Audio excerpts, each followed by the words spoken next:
Good morning, everyone, and thanks for joining me today on the Karatsupots channel. Today, I wanted to cover the results of the pots that were made as a result of the glazing video that I shared with you the other day, and some of the caveats, some of the to-dos and not to-dos that go with the glazing that I didn't talk about in that video. And then as a result, what can happen. I can sort of show you some of those examples today. So overall with this firing, I did get good results, but I would put it, if I had to grade the firing from a 1 to 10, I would put it at about a 5 because of all the pots that I lost. And that was mainly because it got an uneven temperature and uneven reduction, which hasn't really happened before, and so I'm going to have to do a little troubleshooting to figure out how that happened. But let me start with one of the successes today, and I'll show you what it can look like when it comes out well. And this is a bottle, and I'm really happy with how it turned out. The colors are nice, the run is nice. Maybe ran a little too much, even at the bottom where I was judging with the cones. But, and you can see here, it really ran around the bottom. And I had it on shells to separate it from the biscuits that I had them sitting on the shelf, so it made it easy to grind off when it was done, but there still was a lot of grinding. Ideally, I wouldn't want to have to do any grinding, but, you know, such is life. So here's one of the good ones, and I can tell the glazes react well together. They flux each other well, and so I'm really happy with the glaze. Like I said, it got a little hot, but 95% of the time when you lose pots with this glazing style, it's because you glazed incorrectly or you have a bad glaze formulation. So with this Chosen Karatsu ware, there are two ash glazes you're dealing with, and one of them is a very high silica ash glaze, and one has a higher content of alumina.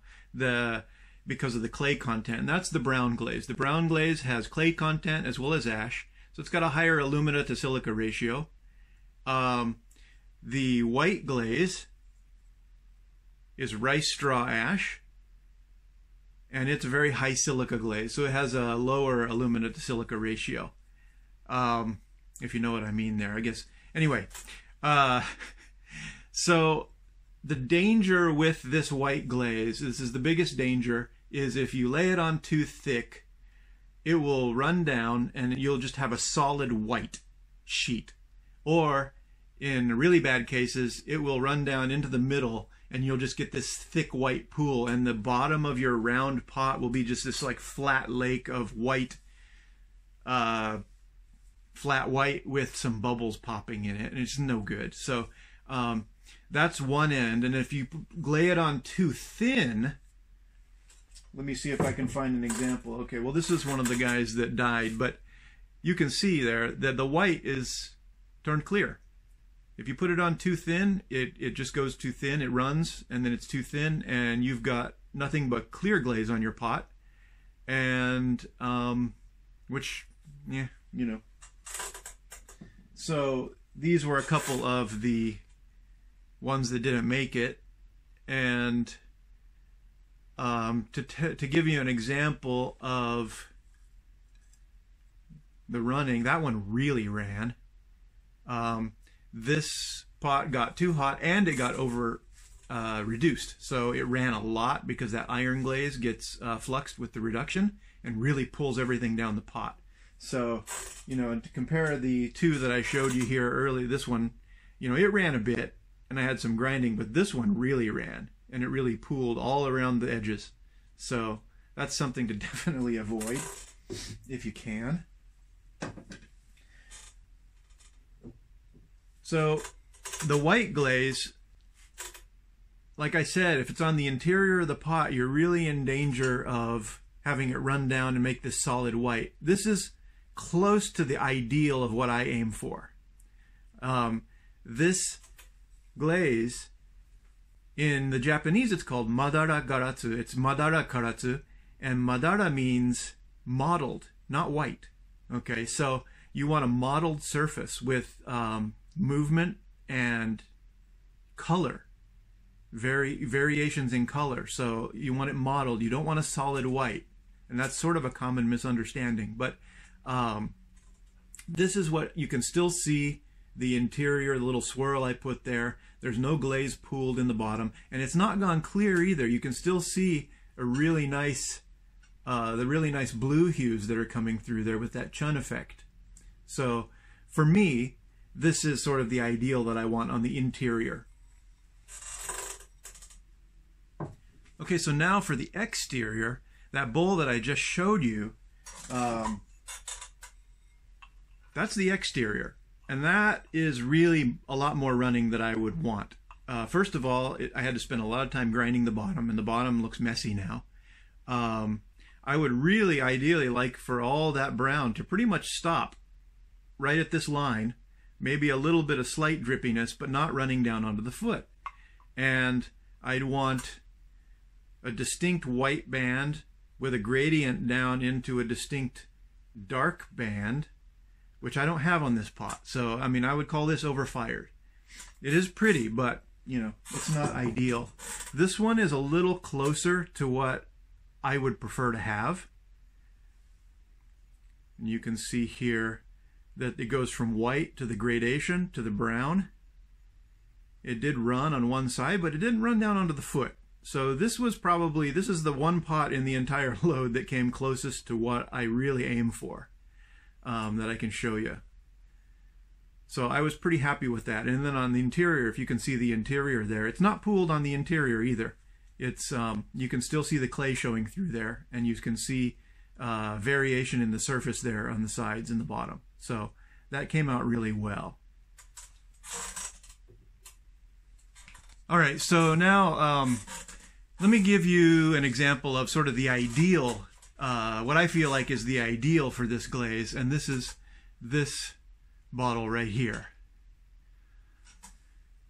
All right, so nice white on the neck, a gradient portion, and then a brown portion down there at the bottom. And see how it's not running? It's staying off the bottom there, and you got the nice clay color and the texture from the bat. It looks like there was a little bit of work there done. By the way, this is not mine. This is my teacher's pot. So I didn't have any that looked this nice, unfortunately. But isn't that gorgeous?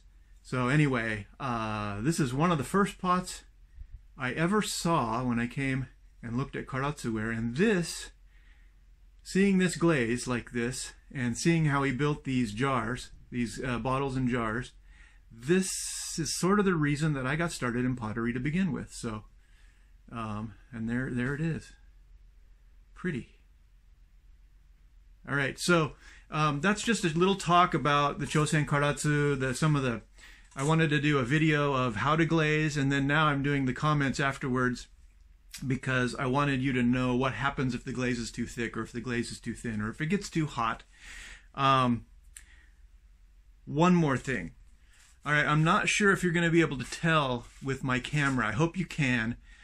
But this is the other problem that you can get, and this comes from over-reduction. And over-reduction gives you the problem of too much running as well as changing the color of the glaze. So if you reduce too much in the firing, this is what you get if you do it properly and you keep these nice bright whites. Okay? This next one is what you get if you over-reduce. And this is not too bad of an example of an over-reduced rice straw ash glaze. But you can see that it started to turn yellow there, I hope. And that yellowing is a sign of over-reduction in that glaze. See, there's the not over-reduced pot there. And then this is the over-reduced pot. So, and I think that's about all I wanted to say on that. That covers it all. If you can navigate around those problems, that's 90% of the problems you're going to come up with when you're working with these glazes. So anyway, I wanted to post these two videos because I get so many questions on Facebook and Instagram about how I do the glaze and how they're done and glaze formulations and things like that. And so I just wanted to put that out there. Anyway, if you found it interesting, if you enjoyed the talk, seeing the pots. If you enjoy some of the other videos of how to make the pots and how to glaze and everything like that, please join the channel by all means. Click like, and I'll see you next time.